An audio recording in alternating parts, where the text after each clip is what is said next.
और आइए अब खबरों का सिलसिला आगे बढ़ाते हैं। राज कुंद्रा पोर्नोग्राफी केस में बॉम्बे हाईकोर्ट मानहानि के मामले की सुनवाई कर रहा है। पत्नी राज कुंद्रा की शिल्पा शेट्टी, उन्होंने केस दायर किया है। शिल्पा शेट्टी के वकील को कोर्ट ने कहा, मीडिया में जो खबरें चल रही हैं वो पुलिस सूत्रों के हवाले से हैं, तो वो गलत कैसे हैं? कोर्ट ने वकील से कहा, अगर आपके पास शिल्पा शेट्टी के बारे में कहने के लिए कुछ भी अच्छा नहीं है तो कुछ भी मत कहो। कोर्ट ने आगे कहा, ये कोई कानून नहीं है कि हमें ये अनुमान लगाना होगा कि ये मानहानिकारक है। तो कोर्ट की तरफ से साफ किया गया है कि मीडिया ने पुलिस सूत्रों के हवाले से खबरें चलाई। प्रेस की स्वतंत्रता पर सवाल उठाना ठीक नहीं है। मानहानि का मामला जो शिल्पा शेट्टी की तरफ से अदालत में दाखिल किया गया था, उसी पर सुनवाई के दौरान बॉम्बे हाई कोर्ट की यह बड़ी टिप्पणी। प्रेस की स्वतंत्रता पर सवाल ठीक नहीं, मीडिया ने पुलिस सूत्रों के हवाले से ही खबर चलाई। शिल्पा के मानहानि के आरोपों पर हाईकोर्ट में सुनवाई, और ऐसे में हाईकोर्ट की तरफ से साफ किया गया है कि भाई पुलिस सूत्रों के हवाले से ही तो रिपोर्ट चल रही है, प्रेस की स्वतंत्रता पर सवाल उठाना ठीक नहीं है। जब आप सार्वजनिक जीवन में होते हैं तो इसके ऐसे परिणाम आते हैं, लोग आपके जीवन में रुचि रखते हैं। ये तमाम बातें अदालत की तरफ से कही गई हैं। साथ ही अदालत ने यह भी कहा कि अगर आपके पास शिल्पा शेट्टी के बारे में कहने के लिए कुछ भी अच्छा नहीं है तो कुछ भी मत कहो। यह बात वकील से कही है शिल्पा शेट्टी की बॉम्बे हाई कोर्ट ने। कोर्ट ने कहा है कि यह कोई कानून नहीं है कि हमें यह अनुमान लगाना होगा कि यह मानहानिकारक है। आगे कोर्ट ने यह भी कहा कि अगर आप सार्वजनिक जीवन में हैं तो इसके ऐसे परिणाम आते हैं, लोग आपके जीवन में रुचि रखते हैं।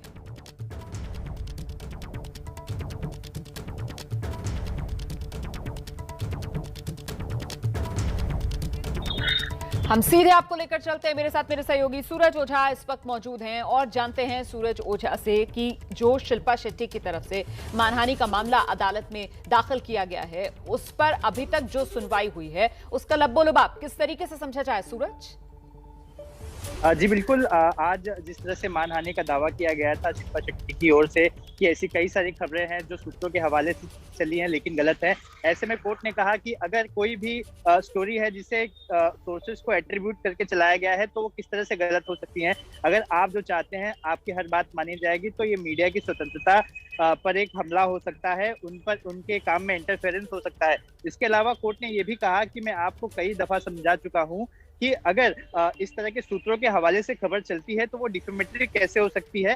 साथ ही जब शिल्पा शेट्टी के वकील ने एक यूट्यूब वीडियो का हवाला दिया जिस पर कोर्ट ने कहा कि अगर किसी एक इंडिविजुअल आप यूट्यूब के वीडियो को दिखा रहे हो, उसको लेकर हम सारे लोगों को कैसे एक साथ एक ही इसमें तौल सकते हैं, एक ही सारे आरोप कैसे मान सकते हैं। इसके अलावा कोर्ट ने यह भी कहा कि अगर जो सबसे इम्पोर्टेंट बात है कि अगर सोशल मीडिया प्लेटफॉर्म अपने प्लेटफॉर्म पर क्या अपलोड होना चाहिए या नहीं, इसको लेकर अगर संपादकीय ओपिनियन रखते हैं तो जो काफी खतरनाक है। जैसे कि कई सारे सोशल मीडिया प्लेटफॉर्म है उस पर लोग अपनी चीजें अपलोड करते हैं, ऐसे में अगर वो सारे साइट्स इस पर संपादकीय रवैया रखेंगे तो वो काफी खतरनाक होगा। इन सबको सुनने के बाद कोर्ट ने 2:30 बजे का समय दिया है और शिल्पा शेट्टी के वकील को कहा है कि आप किसी कॉन्क्रीट चीज को लेकर आए और बातें हमारे सामने रखें। जी, तो मतलब अब 2:30 बजे एक बार फिर से मौका दिया जाएगा शिल्पा शेट्टी के वकील को अपनी बात रखने के लिए, कोई और नई दलील जो वो अपने पक्ष में रखना चाहते हैं उसके लिए? जी बिल्कुल। 2:30 बजे का समय दिया है, कहा है कि आप कुछ ऐसी स्पेसिफिक चीज लाएं जिससे ये चीज समझ में आए कि ये चीजें किसी पर्पसली की गई हैं, पर्पसली उनका नाम खराब करने के लिए या फिर उन्हें ठेस पहुंचाने के लिए की गई हैं, जिस पर हम आगे की सुनवाई करेंगे। बहुत बहुत शुक्रिया सूरज ओझा इस तमाम जानकारी के लिए।